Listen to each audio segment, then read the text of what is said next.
자, U23세 아시안컵 4강 두 번째 경기 중국과 베트남과 중국과의 경기가 이렇게 끝이 났습니다.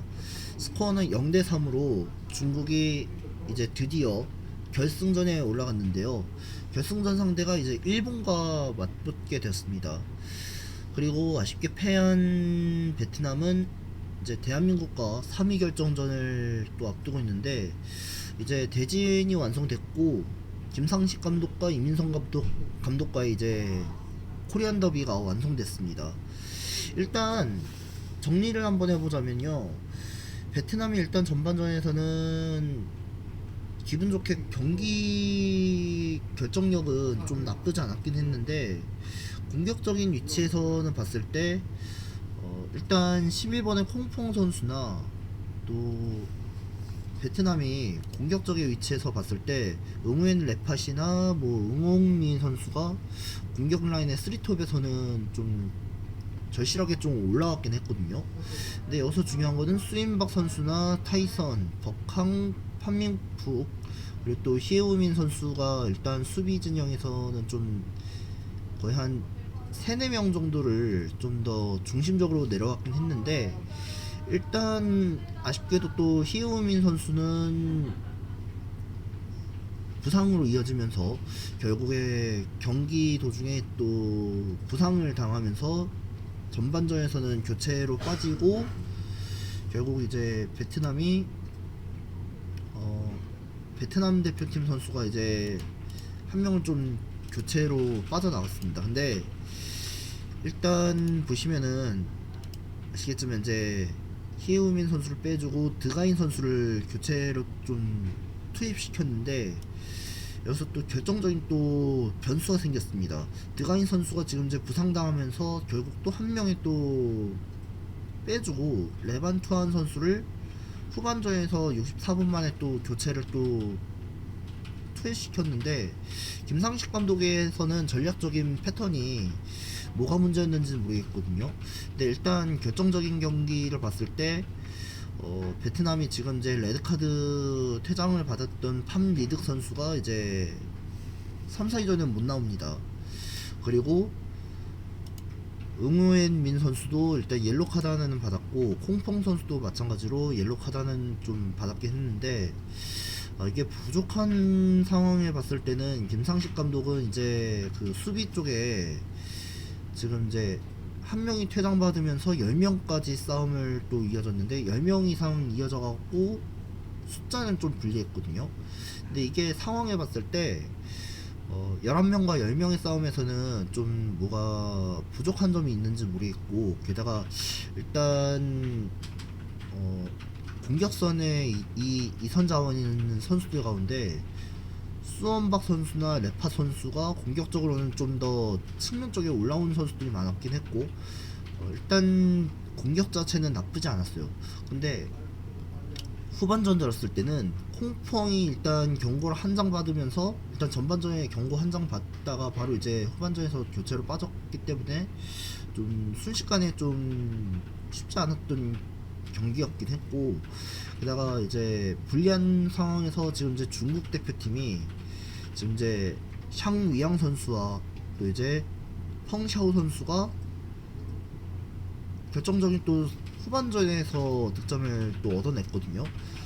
후반전엔 47분 만에 펑샤오의 선제골과 또 이제 샹위양이 52분 만에 득점과 또 왕위동 선수가 이제 후반전 추가 시간 9분 만에 또 8분 정도 골을 넣으면서 중국이 일단은 오히려 이제 결승에서 이제 우승까지 앞으로 이제 다가가기 시작할 것 같습니다. 근데 이제 베트남 대표팀 봤을 때 뭐 김상식 감독도 이 전술에는 뭐가 좀 별로였는지 모르겠지만, 근데 선수들이 좀 수비에서는 삼선 자원에서 약간 좀 이 수비적인 그 공격을 아예 막으려고 생각을 했었거든요. 근데 김상식 감독도 솔직히 말해서 답답한 표정이 그 경기에선 좀 나왔긴 했는데, 이게 약간 측면 수비가 일단 측면 수비 쪽에 봤을 때 왕위동 선수의 그 득점 장면에 나왔을 때부터 약간 좀 수비의 문제점이 거의 좀 계속해서 좀 뚫려 있는 상황에 이어졌거든요. 근데 그 상황에서는 앞쪽에 내려와 있는 선수들을 좀 더 확인해야 되는데 결국에는 어이없게도 당해갖고 결국 3점까지 만들어내면서 중국이 세 번째 실점까지 성공시키면서 그 베트남이 3골 실점 내주면서 결국은 이렇게 결승의 무대는 좌절됐지만, 하지만 이제 우승 도전은 또 실패가 된 상황에서 좀 아쉽긴 했어요. 그리고 일본 대표팀도 중국 대표팀도 이제 결승에 올라갔지만, 근데 아쉽게도 좀 결승에 탈락한 두 팀이 이제 대한민국과 베트남이 남아있는데 좀 해프엔딩으로 좀 이어졌으면 좋겠고요. 근데 만약에 이런 식으로 과감해서 일단 이런 식으로 공격적인 지원에 거의 한 두세 명 정도는 좀 더 올라왔으면은 이런 실점은 없어야 될 것 같거든요. 근데 이 패턴대로 봤을 때는 세트 패스 세트 플레이에서는 진짜 얘네들이 올라온 건 잘했어요. 근데 베트남 쪽에서는 측면의 공격 라인에는 얘네들이 어떻게 올라왔나 생각을 했는데 그 공격적인 패스나 롱패스 길게 딱 한 번에 이어졌다가는 오히려 득점을 할 수 있겠지만, 근데 중국의 그 수비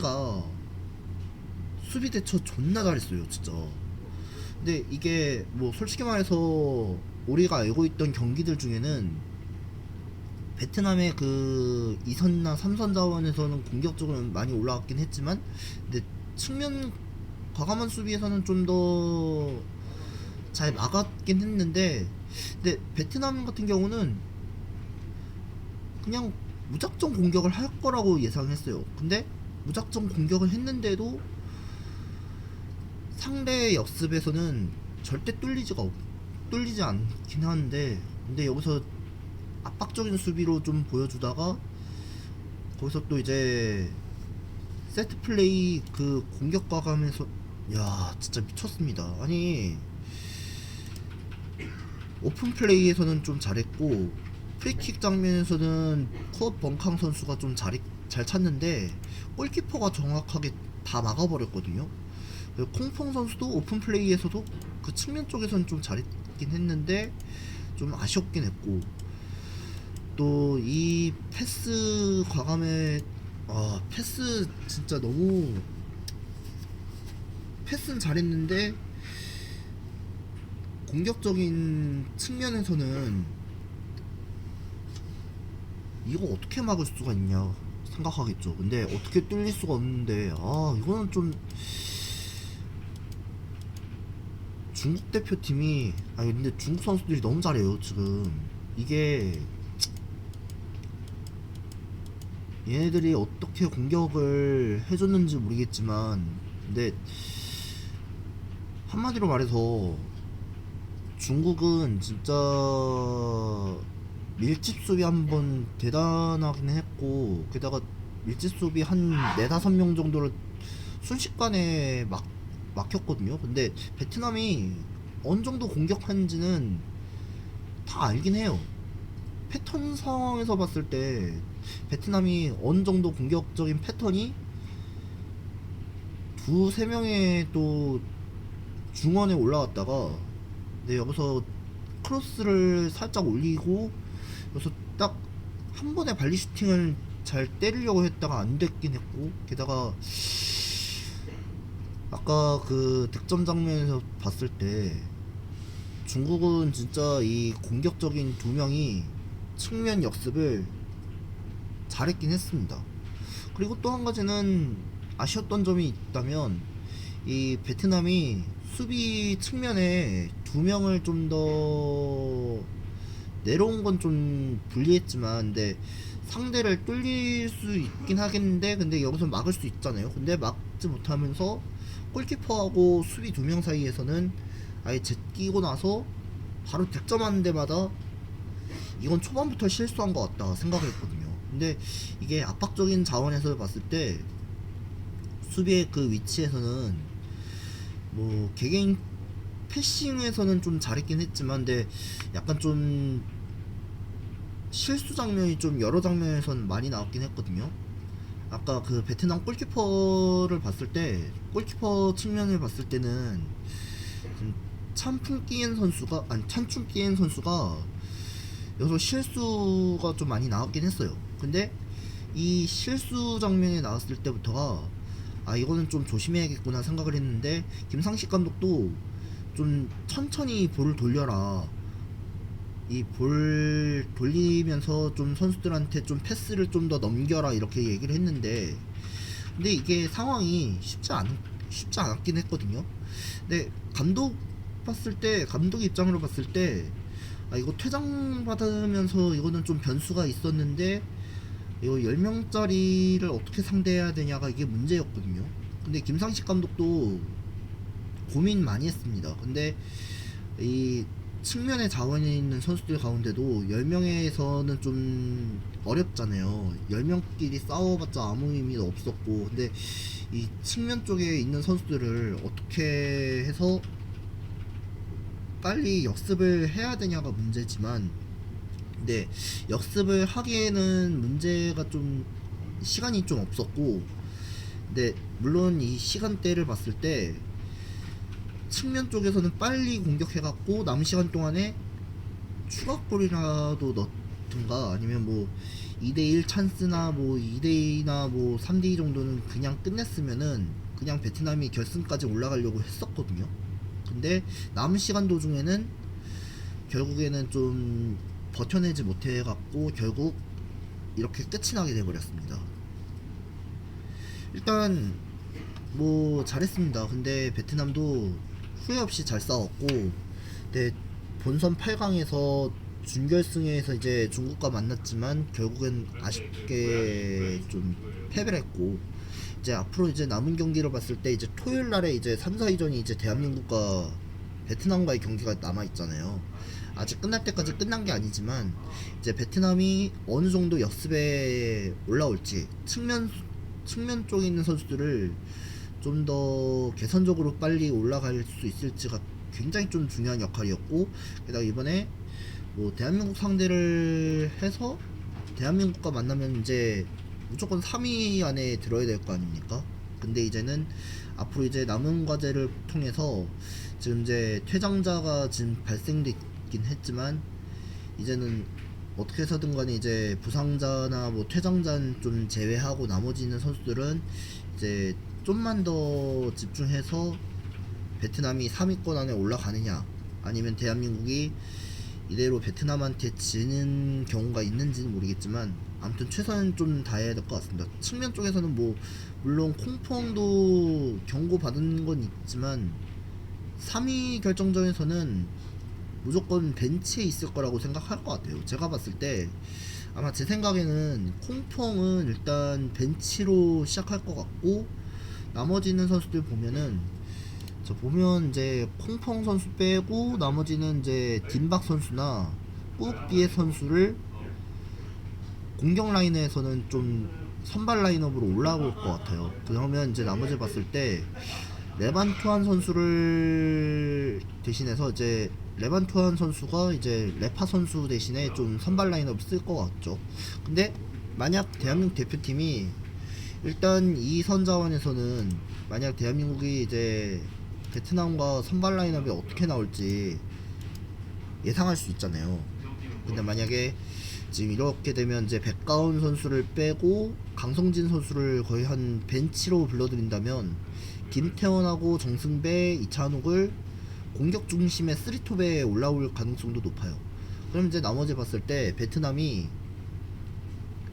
뭐 벤치에 있는 선수들을 불러들이면서 뭐 만약에 이제 후반전에 들어갔을 때 콩펑을 쓴다면 대한민국도 일단 김용학을 또 쓰겠죠. 그러면 배현서나 뭐 강민준 선수를 측면 쪽으로 올라올 가능성도 높고, 측면 윙에 있는 선수들 가운데 봤을 때 뭐 오해 빈캉 선수도 측면 쪽으로 올라갈 가능성도 높아요. 아무튼간에 이게 저의 생각을 봤을 때 뭐 오에펑캉 선수나 뭐 레파 선수 같은 경우도 선발 아니면 벤치를 쓸 가능성도 매우 충분히 높을 거라고 생각합니다. 아무튼 이렇게 뭐 이제 중국 대표팀도 이제 결승에 올라갔긴 했지만 아쉽게도 우승은 좀 좌절했지만 베트남 대표팀 선수도 너무 잘했고 감독도 열심히 잘했어요. 진짜 조별 예선에서 3전 전승했다가 또 아랍에미리트와의 경기에서 승리하고 중국과 만난 거는 좀 잘했다고 보거든요. 칭찬해주고 싶긴 합니다. 하지만 이제 나머지 봤을 때는 이제 3, 4위전에서 만약에 베트남이 3위권 안에 간다면, 만약 3위 안에 든다면 이번 대회는 이제 거의 끝난 거라고 봐야겠죠. 그러면 이제 뭐 아시안컵도 이제 거의 끝났지만 아직 이제 마지막 결승전이 남아 있어요. 일본하고 중국과의 경기가 어떻게 이어질지 한번 좀 분석하고 또 알아보는 시간 또 가져볼 거고요. 그리고 나머지 충분한 시간을 봤을 때는 이제 베트남하고 대한민국과의 또 전력 분석을 한번 좀 해볼 예정입니다. 아무튼 뭐 많은 경기를 봤을지는 모르겠지만 1차전에 봤을 때도 그때 베트남의 조별 예선 1차전 경기를 봤을 때도 충분한 경기는 확실하게 좀 잘했어요. 그리고 2차전부터 3차전 너무나 잘했고, 그리고 나머지 봤을 때는 뭐 그래도 충분한 경기 결과였지 않나, 예, 저는 그렇게 생각합니다. 뭐 그래도 후회는 없고 열심히 잘 싸운 베트남 선수들과 또 감독들, 뭐 코칭 스태프들에게도 박수 한번 좀 쳐주고 싶고요. 그리고 칭찬 한마디 해주고 싶습니다.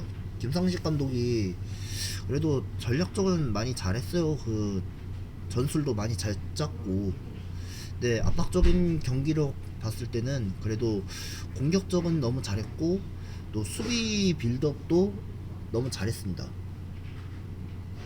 열심히 했어요. 예, 그만큼 열심히 한 겁니다. 그만큼 열심히 한 증거니까요. 뭐 아무튼 최선 다해준 김상식 감독에게 박수 한번 좀 칩시다, 여러분들. 고생했습니다. 근데 진짜 열심히 잘 싸웠어요. 예. 자, 아무튼 일단 이제 이번 주 토요일에 이제 3, 4위전 기대해 주시기 바라겠고요. 3, 4위전에 이제 베트남하고 대한민국 경기가 이제 새벽 12시 경기니까 많은 기대 좀 부탁드리겠습니다. 자, 아무튼 일단 오늘은 여기까지 하고 조만간 이제 베트남과 대한민국과의 그 전력 분석은 그 프리뷰도 한번 해볼 거고요. 예, 내일이든 뭐 이번 주든 간에 분석을 좀 하도록 하겠습니다. 여기까지 할게요.